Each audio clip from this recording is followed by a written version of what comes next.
चौबे चले थे छब्बे बनने, दूबे बनकर आए। नमस्कार, मैं शैलेश कुमार। शैलेश की बात में आपका हार्दिक स्वागत है। मैं बात कर रहा हूं भारत सरकार की,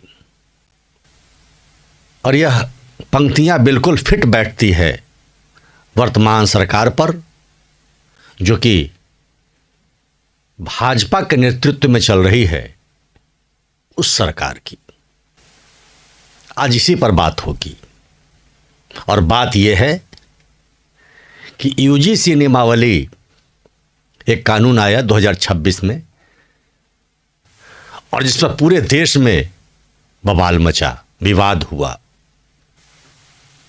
और लगातार 13 तारीख को यह कानून आया और 29 तारीख को इस पर सुप्रीम कोर्ट ने स्टे लगा दिया।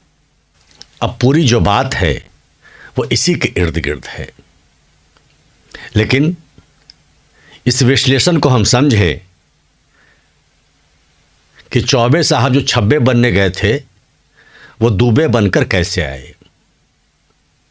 उसके पहले हम बहुत धन्यवाद देना चाहते हैं भारत के सुप्रीम कोर्ट को, अधिवक्ता विष्णु शंकर जैन जी को, संजय दीक्षित साहब को, दीवान साहब को, या जितने भी लोगों ने पिटीशन डाला और जिस पर सुप्रीम कोर्ट का यह स्टे का, पूर्णतः स्टे का जो ऑर्डर आया है, उससे देश जलने से बच गया।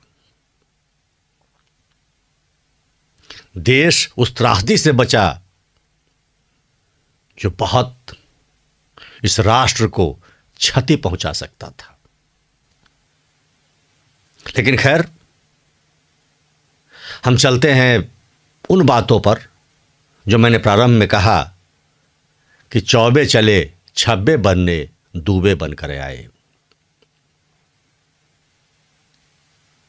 सुप्रीम कोर्ट की गाइडलाइन आई, जिसके तहत भारत सरकार की एक कमेटी ने, जिसके अध्यक्ष कांग्रेस के दिग्विजय सिंह थे, और उस कमेटी ने एक प्रस्ताव पारित किया और जिस पर भारत के शिक्षा मंत्री धर्मेंद्र प्रधान का साइन हुआ। तो ये तो गाइडलाइन भारत सरकार की ही थी, ये कानून भारत सरकार का ही था, इसमें तनिक संदेह नहीं है। और भारत सरकार के उस कानून पर जब 15 तारीख के बाद ये चर्चा में आया, तो भारत सरकार के मंशा पर सवाल उठा गया। और पहला मंशा यह कि बहुत धीमी गति से, बहुत आराम से इसे प्रस्तुत कर दिया गया ताकि किसी को जानकारी न लगे। लेकिन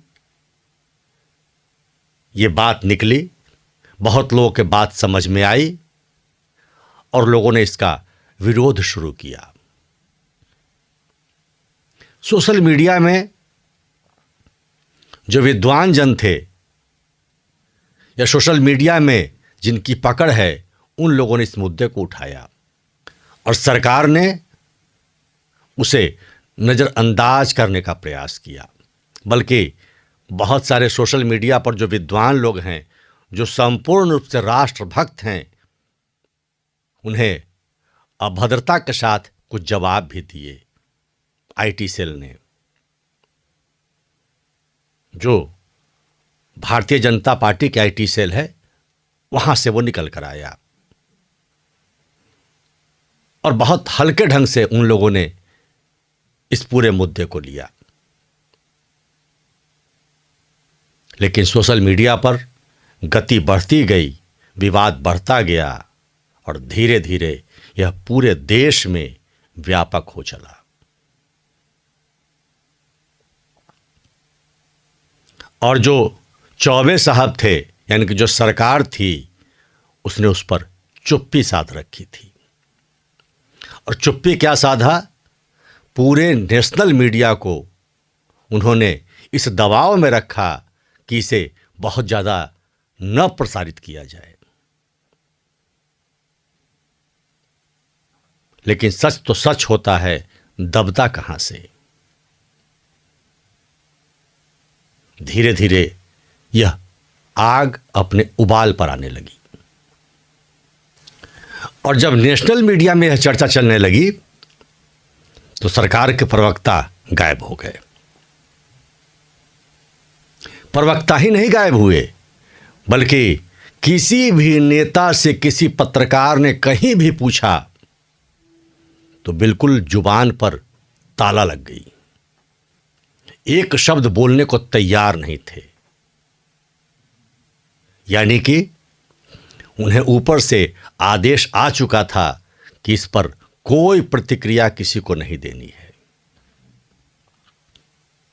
इससे संदेश स्पष्ट होने लगा कि सरकार पूरी तरह से जानती है, शीर्ष नेतृत्व जानता है, तभी सारे लोग इस तरह से अपनी प्रतिक्रिया नहीं व्यक्त कर रहे हैं, क्योंकि यह निर्देश दिया गया है। और गजब हुआ, सरकार के प्रवक्ताओं की जगह विपक्ष के प्रवक्ताओं ने ले ली और वह सरकार के पक्ष में बोलने लगी। यह तो सरकार के लिए बड़ी अच्छी बात थी कि कोई मुद्दा वह उठाए, कोई नियम बनाए और विपक्ष कोई विरोध न करे, बल्कि सरकार से ज़्यादा कूदकर विपक्ष के प्रवक्ता ही उस पर अपनी बात रखने लगे और उस नियम का समर्थन करने लगे। सरकार को तब भी समझ नहीं आ रहा था, समझ आ रहा था, लेकिन किया जो कार्य उन्होंने खुद था, अब उनको लग रहा था कि करे तो क्या करे। लेकिन फिर भी चुप्पी, और यही चुप्पी धीरे धीरे गुबार बनकर बवाल के रूप में सड़कों पर आने लगा। जो निष्ठावान लोग थे इस सरकार के प्रति, माननीय प्रधानमंत्री जी के प्रति, उनके मन में भी आक्रोश आना स्वाभाविक था, क्योंकि वो संघर्ष कर रहे थे और सरकार उस पर चुप बैठी थी।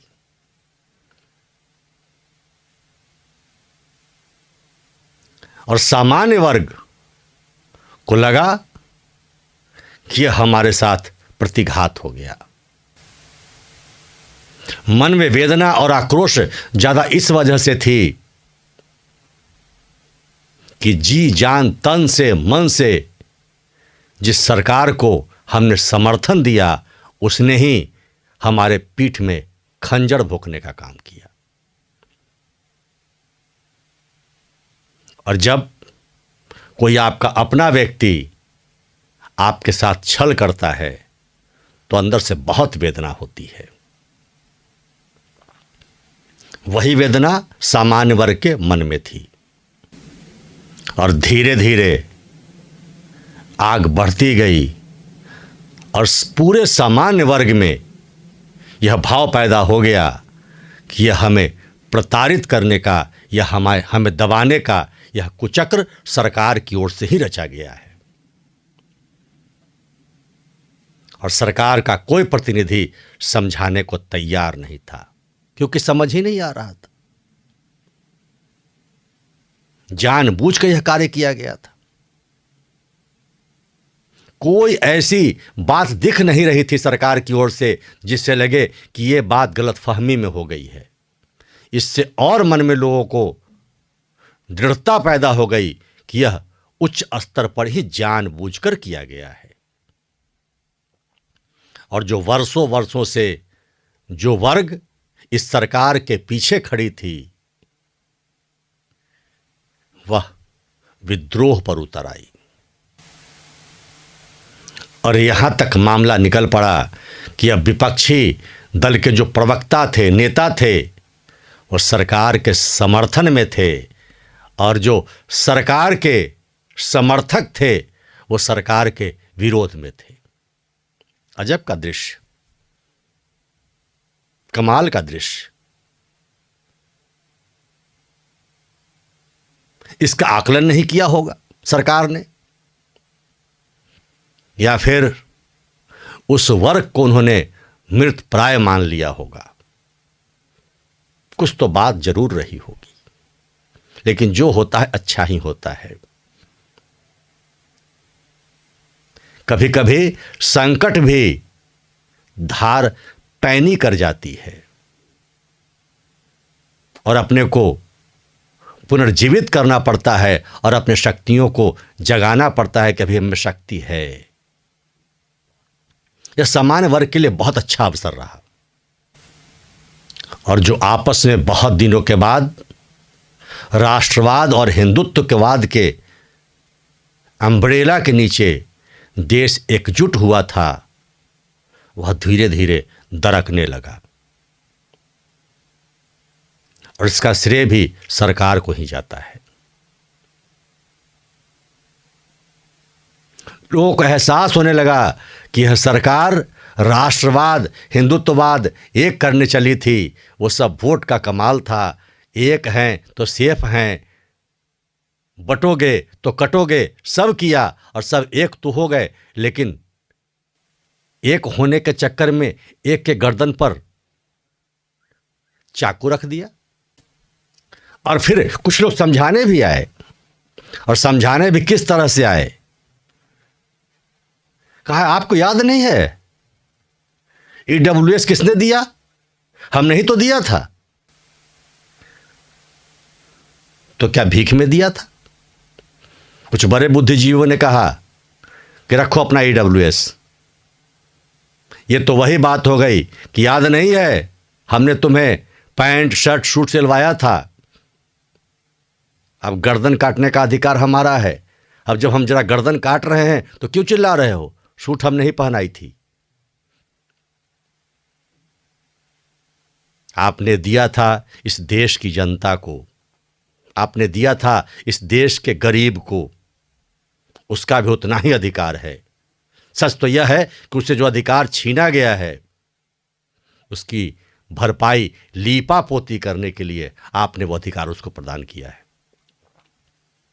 खैर, सहज रूप से यह वर्ग मान चुका है कि जो भारत में परिस्थितियां हैं उसमें हमें आधे पर ही गुजारा करना है, लेकिन इसका मतलब यह नहीं कि उसके गर्दन को ही रेत दी जाए। हाँ, एक बात मैं और कहूं, जो दूसरे समाज से भी थे सामान्य वर्ग के, उन लोगों ने भी, जो राष्ट्रवादी थे, उन्हें कहा नहीं, गलत हुआ है, राष्ट्रवाद टूट रहा है, हिंदुत्व टूट रहा है, इस पर विचार करना चाहिए। बड़े बुद्धिजीवियों ने विरोध किया, बड़े बड़े कवियों ने विरोध किया, और सबको लगा कि यह समय नहीं है, भारत को आगे निकलना है।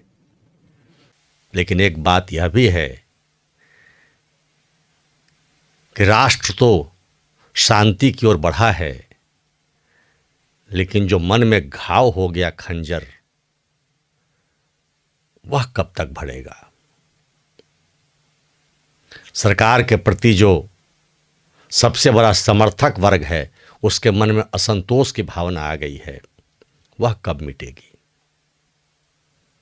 सरकार इसमें अक्षम रही है। और कहा गया है, रहीमन धागा प्रेम का, मत तोड़ो चटकाए, टूटा रस्सी ना जुरे, जुरे गांठ पड़ी जाए। गांठ तो आ गया साहब, लोगों को लग रहा है प्रतिघात हुआ, जैसे ही मौका मिलेगा ये हमें दबाने का जरूर प्रयास करेंगे। मनसा साफ हो गई, अब इसे पाटने में बहुत समय लगेगा, यह निश्चित है। फिर एक लाइन है, लालच में दोनों गए, माया मिली न राम। और जो डिफेंड करने आया उन लोगों ने और आग लगाई।